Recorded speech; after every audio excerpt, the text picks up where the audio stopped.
2024 के लिए पहले चरण के मतदान खत्म हो चुके हैं और अब राजनीतिक दल दूसरे चरण के लिए तैयारियों में जुट गए हैं।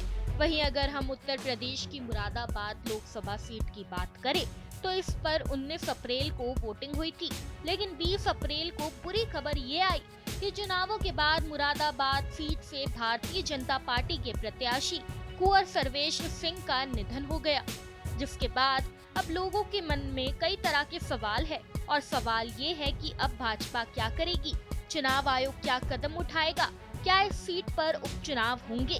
तो चलिए जानते हैं। वोटिंग के बाद निधन हो जाए तो आपके जानकारी के लिए बता दें कि भाजपा के प्रत्याशी कुंवर सर्वेश सिंह को जब भाजपा ने टिकट दिया था तब भी वह अस्पताल में भर्ती थे, लेकिन वोटिंग के एक दिन बाद उनका निधन हो गया।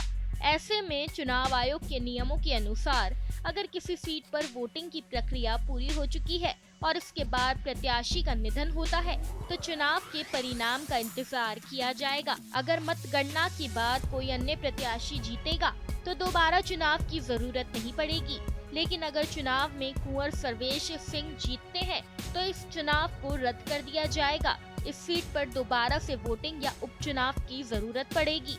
अगर वोटिंग से पहले निधन हो जाए तो अगर किसी सीट पर वोटिंग से पहले प्रत्याशी का निधन हो जाता है और अगर नामांकन व नाम वापस लेने की तारीख खत्म हो जाती है तो ऐसे में संबंधित सीट पर चुनाव को रद्द कर दिया जाता है। वहीं आपको बता दें कि सर्वेश सिंह उत्तर प्रदेश के मुरादाबाद से ही साल 2014 में लोकसभा चुनाव जीतकर सांसद बने थे।